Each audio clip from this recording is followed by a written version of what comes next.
Hello and welcome back to the channel. Today is day 6, I think, of the lovely coronavirus quarantine. So we're going to go ahead and put out a nice little review here of the original Leatherman.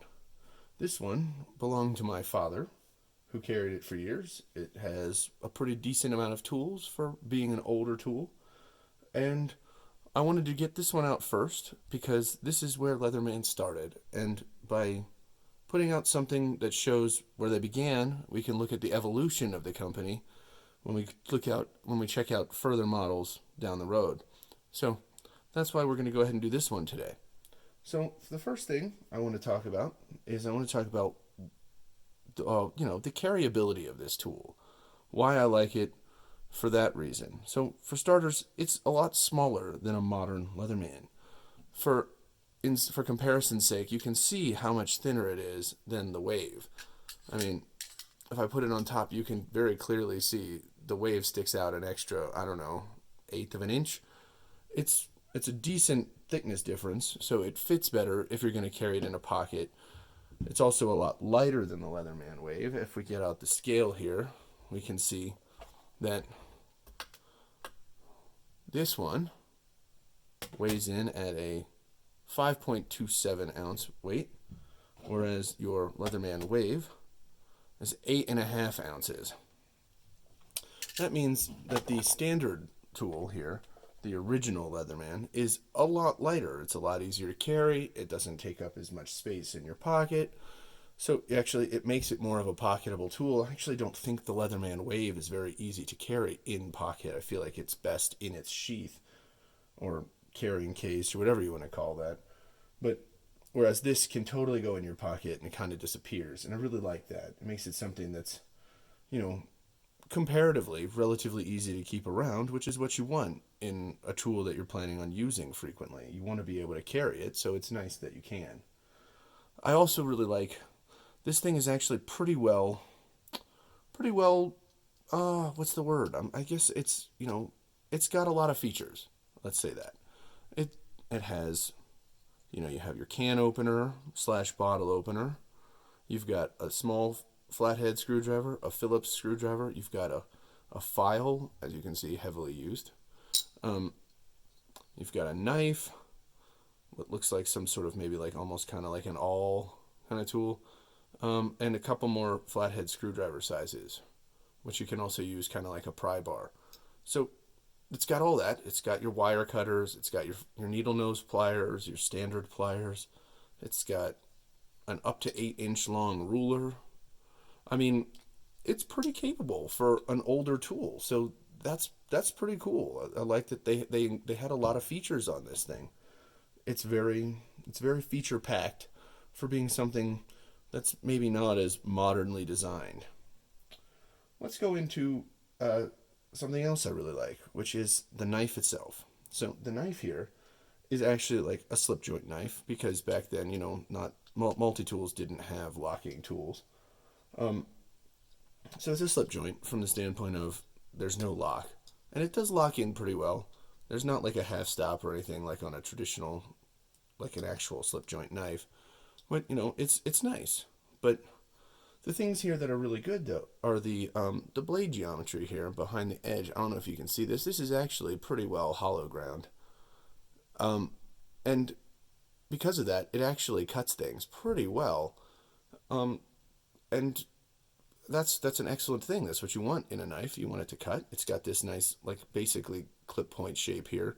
So it's a very useful blade shape for a very large number of tasks. And then I think my favorite thing about this slip joint knife is that when you have it open, if you close the rest of the tool, it's now completely safe. If you're going real hard use on it, and then you happen to hit the back, oh look, it's not going to close on your fingers. That's nice. I mean, that makes it safe. It's pretty hard. It would be pretty hard to cut yourself accidentally with this knife. I mean, maybe you could if you like really went down, but honestly, that's a very difficult task to accomplish, and you'd have to already be kind of holding up here.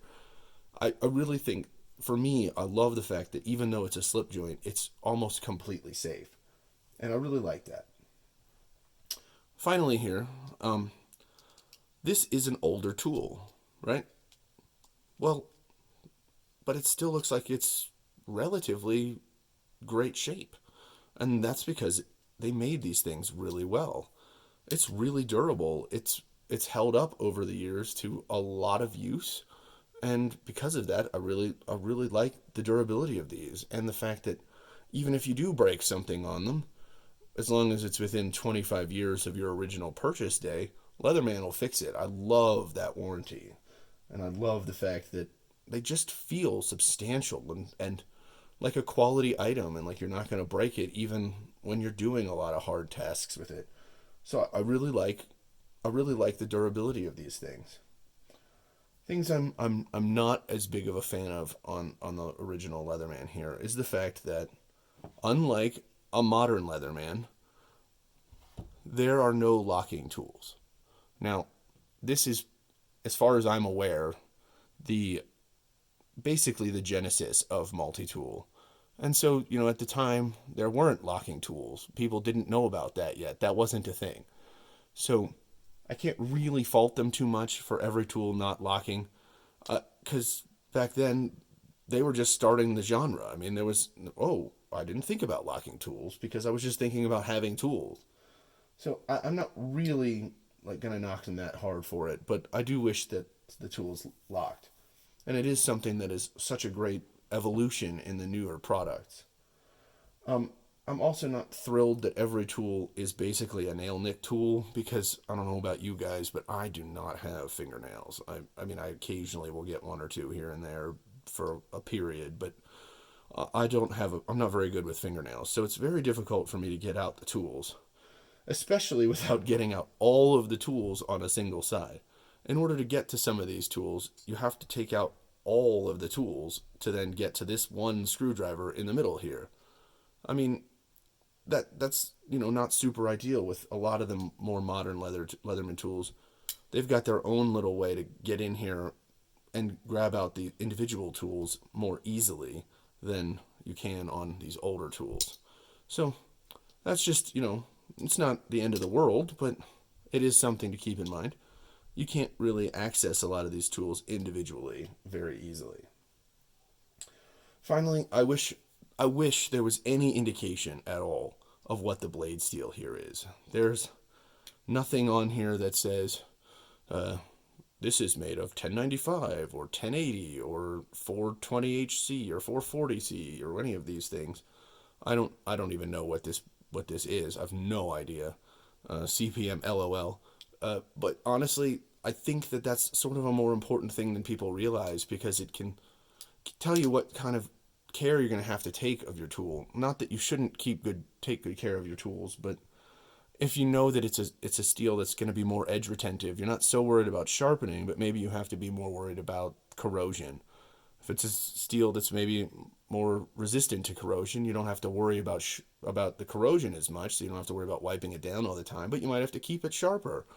I mean, there's information that can be gleaned from the kind of steel, and because it's not there, you know, you don't know. You just don't know. And I like knowing. I think most people like knowing. The only thing I really don't like about this tool, though, is the way the pliers are used. Because if you'll notice, the frame here is very thin. Both sides, very thin. And when you go to grip down on it, I mean, you get hot spotted like crazy. And it's hard if you're actually trying to use the pliers without gloves on. It's very difficult. To compare, look at the thickness here and the rounding off on the Leatherman wave here of the pliers. You can bear down on that and it really just doesn't hurt your hand. You can do that all day and it's totally fine. But because of this, it makes the pliers less usable. And considering I think the pliers are the main tool here that you're using, because it's not going to be the knife, it's not going to be a file. Like, those aren't your main tool. If those are your main tool, you could just carry those. But it's not. The real reason these things took off is because the pliers are useful. But they're less useful here than they are here because this is just so difficult to want to hold without gloves on. And so I think that's maybe my only real complaint about this is I wish there was some more either rounding here or it was just a little bit thicker.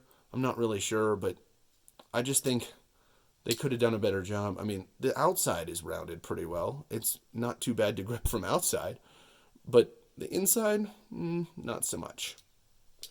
So I'm not going to do my traditional thing where I talk about my final verdict and whether or not I'd recommend this to somebody because you can't buy these. They don't make these anymore.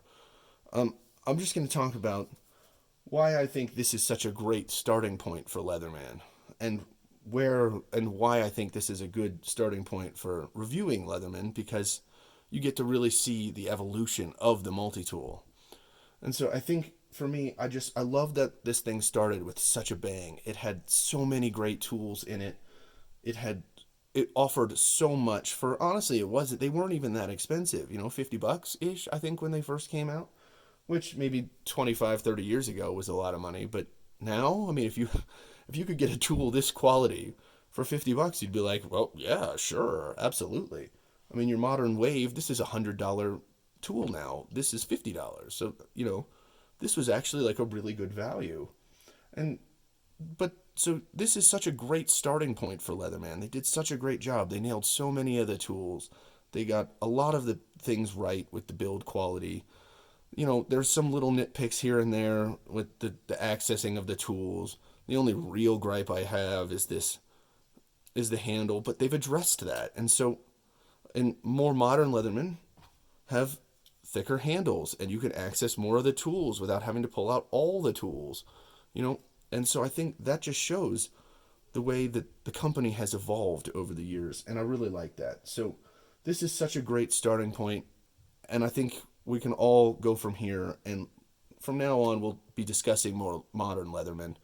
But this one right here was such a good place to begin. I had to get this one out first. So I hope you guys enjoyed this, and I hope you guys found it informative. And let me know what you guys think of the original Leatherman tool down in the comments below. And I will see you guys in the next video. Bye.